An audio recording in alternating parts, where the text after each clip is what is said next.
Hello, my name is Dr. Joshua Andrews. I'm a lecturer in philosophy and religion at Bangor University, and today I'd like to talk to you about the life and works of Simone de Beauvoir.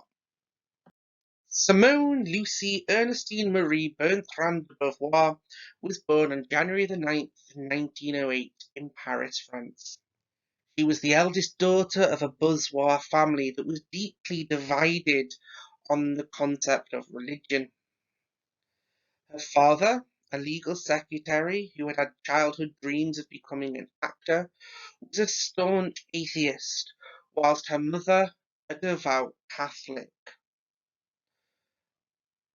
De Beauvoir's mother ultimately insisted that all her children have a religious upbringing, and as such, Simone de Beauvoir and her sister were both sent to convent schools during their formative years. Originally, this ensured that Simone de Beauvoir took after her mother, being a devoutly religious individual who even considered becoming a nun. However, between the ages of 14 and 15, de Beauvoir, who was already an avid reader, began to engage with more philosophical texts, which ultimately led to a crisis of faith. For while she engaged with vast amounts of philosophical literature, in those pages she could never find a rational or logical reason for believing in God. This was ultimately to lead to her identifying as an atheist, an identity that would ultimately cause friction between her and her mother.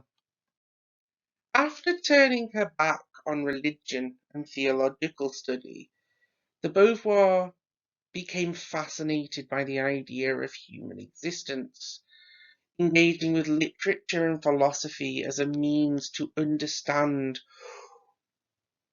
the different perspectives, the different approaches people could take to life. And this fascination would ultimately lead to Simone de Beauvoir taking a place at the prestigious Sorbonne University in Paris, where she would study philosophy and mathematics. During her time at university, de Beauvoir proved herself to be a first-rate academic, graduating top of her class in 1929.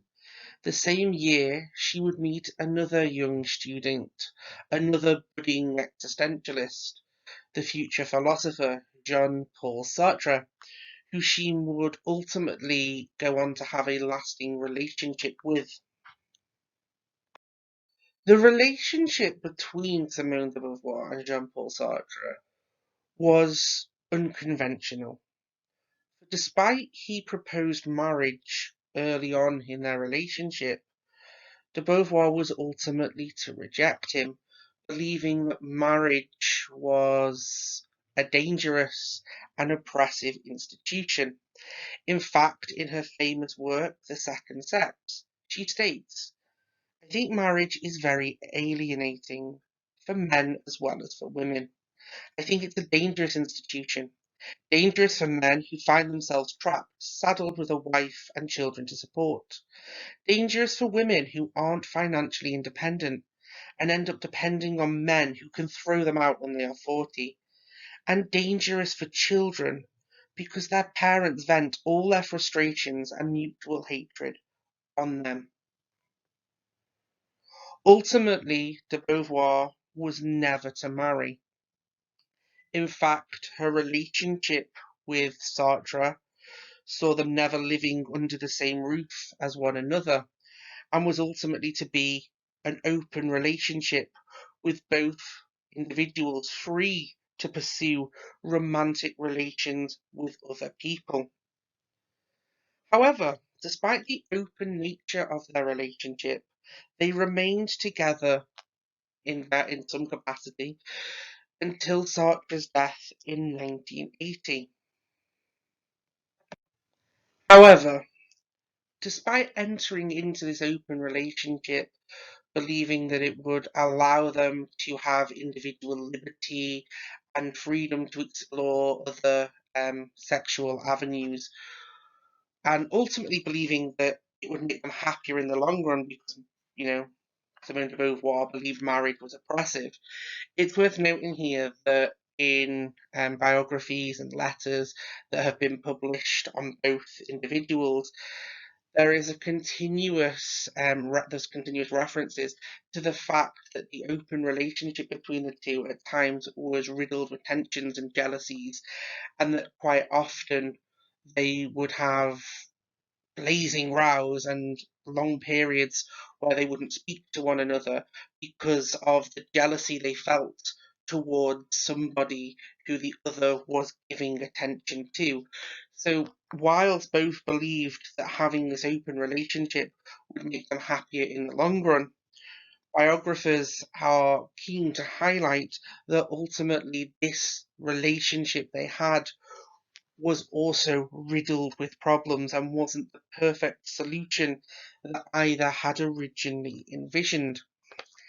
However, it did give them the freedom to pursue not just other relationships, but different occupations, because in not being married, they were able to accept teaching jobs in different parts of France.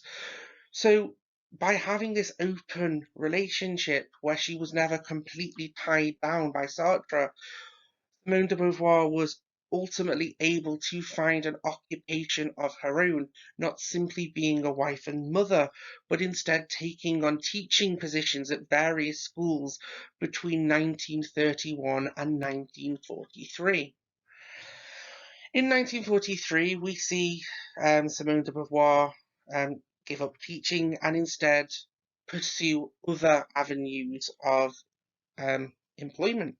So she becomes an author, novelist, journalist, essayist, political activist, literary critic, and philosopher, being able to express her viewpoints through different creative outlets was her ultimate passion in life and was what ultimately brought her joy and ensured not only her financial security, but helped her to, in essence, become possibly one of the most famous female philosophers of the 20th century.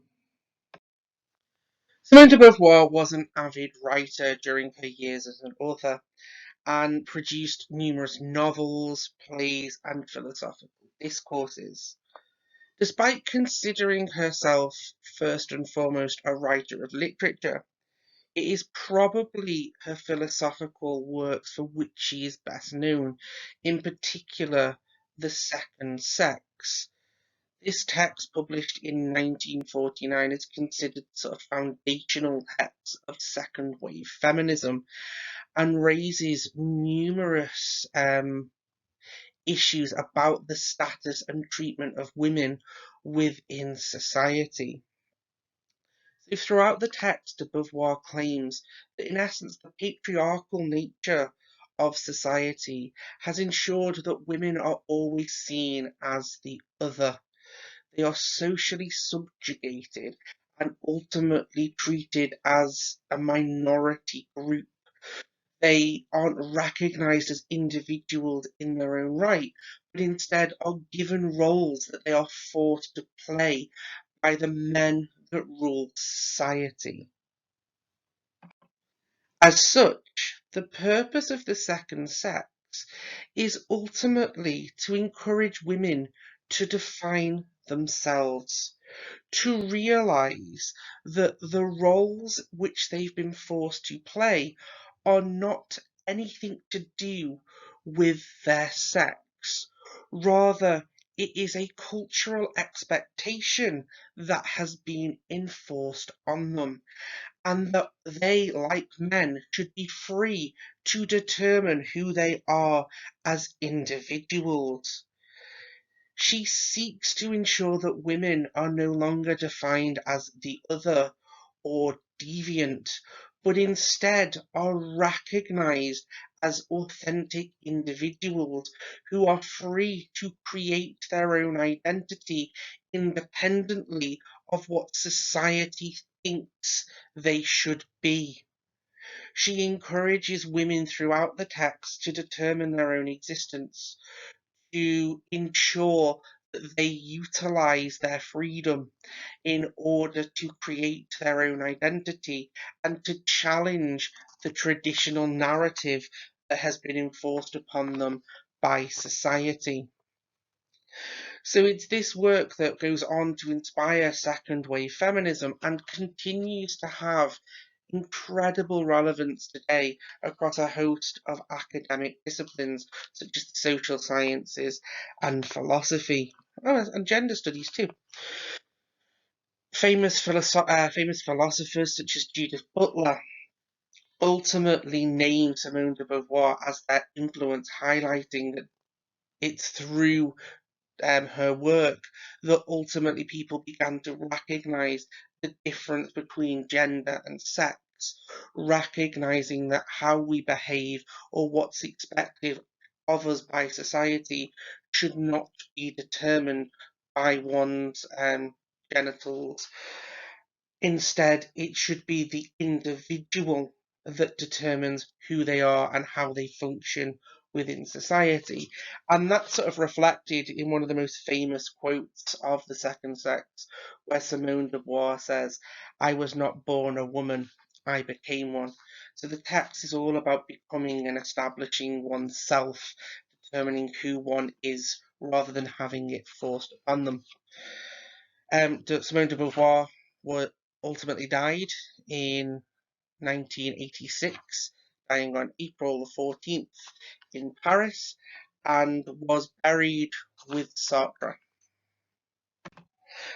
So I've actually gone over the allotted time I had for this session, but should any of you have any questions on the life or works of Simone de Beauvoir, feel free to drop me an email at any time.